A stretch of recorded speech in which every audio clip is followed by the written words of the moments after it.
The quality of the women in Japan was significantly superior. Okay, the channel is called PsycHacks. It's an up-and-coming channel on inner psychology, dating, self-help, self-improvement. I actually really enjoy this channel. The quality of the women in Japan was significantly superior to the quality of the women in the Bay Area.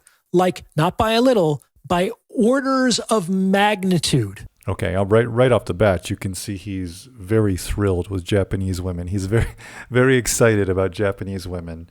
I mean, to use the word orders of magnitude, that's a pretty strong statement. The women in Japan are slender and physically healthy.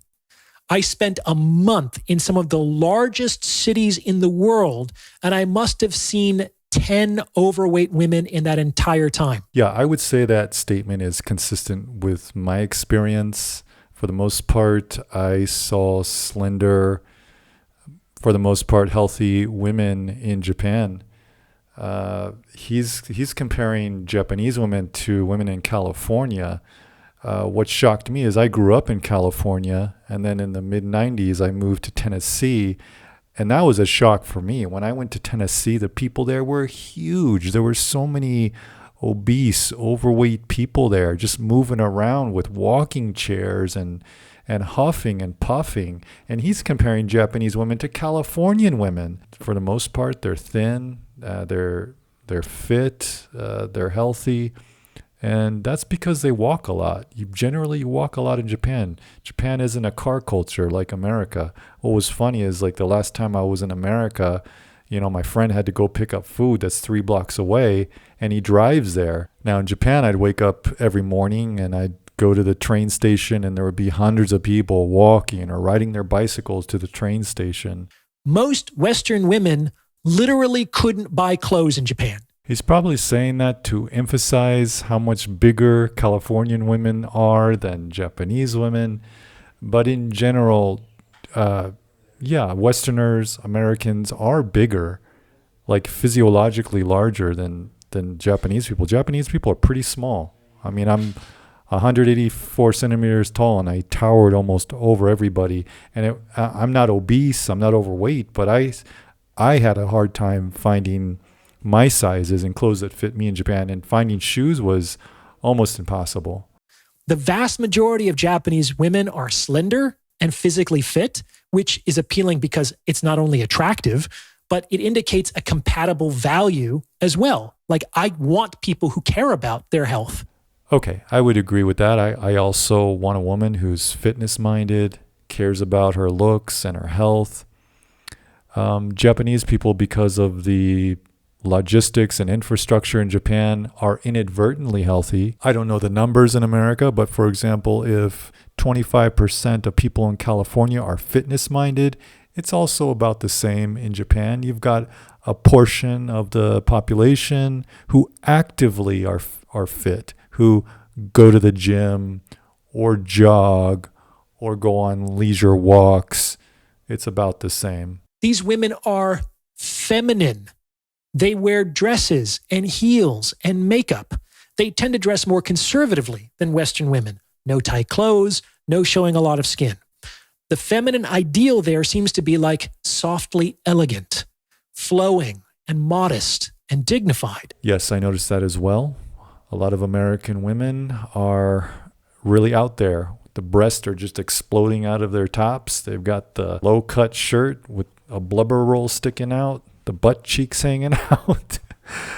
I'm surprised to see that. I haven't been in America for like 24 years now. I mean, I occasionally go back, but when I see it, it's off-putting actually. And I like the demure and more subtle expressions of beauty that you see the way Japanese women dress, and also here in East Africa. I mean, East African women would blow American women and Japanese women out of the water with just the amazing figures they have, but still they wear these very beautiful African print dresses. And despite them wearing these dresses, you can still see that they have amazing figures. They don't need to show it off. They don't need to have the ass cheeks hanging out. With American women, actually, I can't call it beauty. It's not beauty when you look like a prostitute. If American women dressed the way some of them do, with all the skin showing, they people would think they're prostitutes here in East Africa and in Japan as well. If they walked down the right street, they'd probably get propositioned. And these aren't 1950s housewives. These are women who, for the most part, are working professionals. They have modern ideas. They are educated and accomplished, but they haven't thrown out more traditional conceptualizations of female beauty. I agree with that. That's a really good thing, a really good balance with Japanese women. And it's something I also cannot find here in East Africa.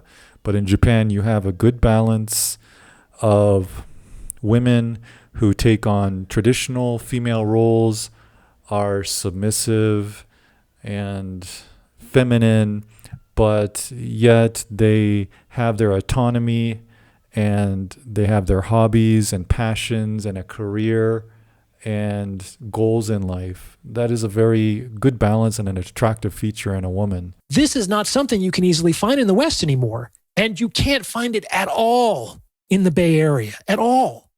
And I find feminine women very attractive. It resonates with me and inspires me to be even more masculine. And what I don't understand is, why do women find it an affront to their ego to be feminine when us men love feminine women?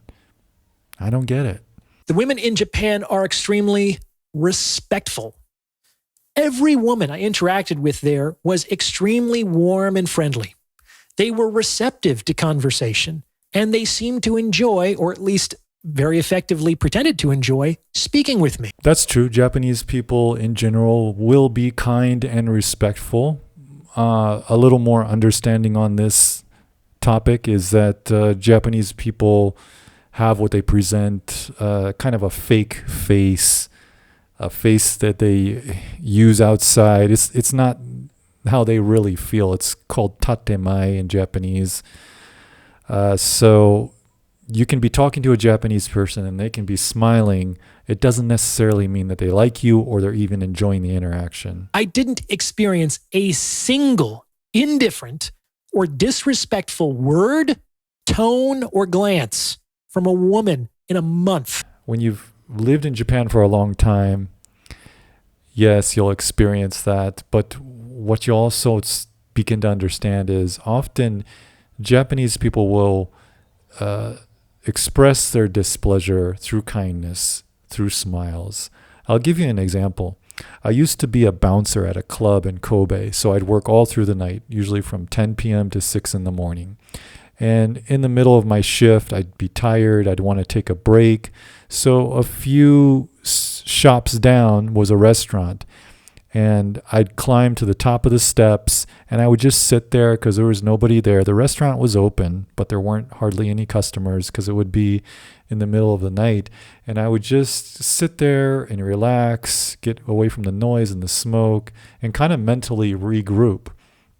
Well, after a few times of taking my breaks there for about 10 or 15 minutes, the owner of the restaurant came out. It was an older lady. And she said, "Oh, do you work around here? Because I've seen you sitting on these steps before." And I explained to her that I was a bouncer at the club. And we made a little bit of small talk. And she said, "Oh, you must be tired." She said, "Let me get you some food." And I said, "No, that's okay. I don't want to be a burden to you." But she brought me the food anyways. And she made sure that I ate it as well. Now, you might be thinking, "Oh, that's such a nice lady. She really cared that you were tired and she was so welcoming." No, guys, no. If you really understand Japanese people, what she was telling me in a very fake, kind way was, don't fucking come back here and sit on my steps anymore. That's the message she was telling me. Yeah, so it was in a very indirect way. And that's something a lot of people new to Japan won't pick up on. And it's like, how did I understand that? Because maybe I haven't conveyed that well in this story. It could have been little subtle facial expressions or remarks in the conversation, but I understood, and I didn't come back and sit on those steps after that. This made approaching and talking to women in Japan a much less fraught experience than it is in the US. He says that the experience in Japan is a less fraught experience than what he gets in America.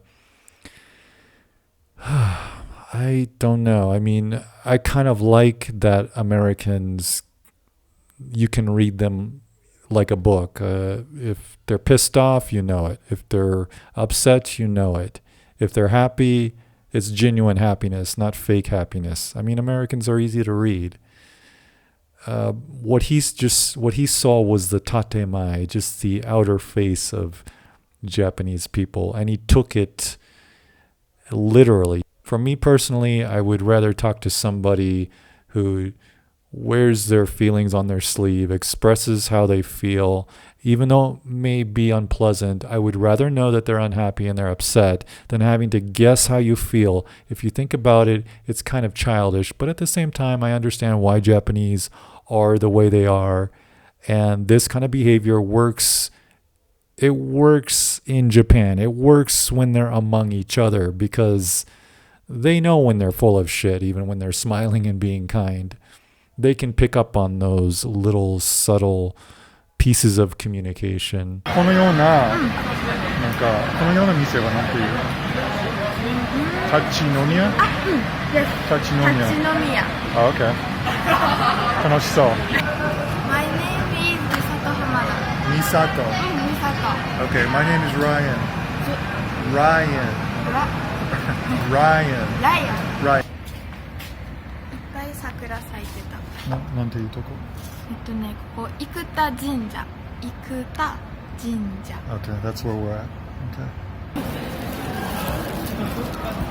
どこに行く崖？どこに行く崖？ She's teaching me Toyama Ben. Toyama dialect. Speak some more. 元富山弁喋って。今から案内する茶。案内する茶。茶。面白い。What's your name? ともえ。ともえ。My name is Ryan. Okay, guys, I just got through about half of the video, but I recommend you go watch the entire video. I'll leave the link in the description. But that's just some insight, maybe some deeper insight to Japan. I understand how he feels, and this is usually how people feel who don't know much about Japan or they're newbies to Japan. And this is also a problem with passport bros, but I think I need to talk about that in a different video. We humans, we have this tendency to see only the good things when we go to a foreign country. You know, guys, now I'm in Uganda and I love it here, but it's definitely far, far from perfect. So that's kind of like what I like about my own experience compared to like vloggers, for example. You see vloggers walking around these different countries and they're like, oh, it's so wonderful here. That annoys the shit out of me because I'm this kind of expat who's stayed in each country I've been in for a few years or more. And so I've seen that no place is perfect. You know, every place has its good points and its bad points. Anyways, guys, this was just some deeper insight to this man's experience in Japan. Hope you enjoyed the review, and I'll see you in the next video. Peace out. Deuces.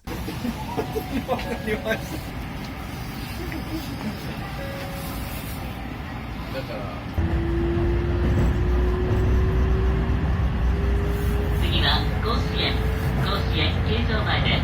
甲子園の次は尼崎に停まります。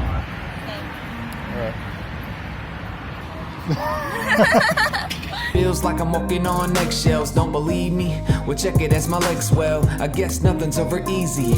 If the test fails, then how am I supposed to pass on to the next trail? I've been waiting to exhale, call me lazy, to set sail. I may be a bit crazy, cause lately I've been thinking about us, baby. Let's bail. Have you ever had the feeling like there's no way out? Like you're trapped in a maze, and you think you've seen the light, but then you have some doubt. Cause it all looks the same. So you better do something, pick a different route. If you're gonna make that change, there's no better time than now. Be boundless. First I gotta get up off this futon, get my bags packed tight. put my shoes on. Wait, got my passport, right? Check, now let's move on. Those doors are the only way escaping these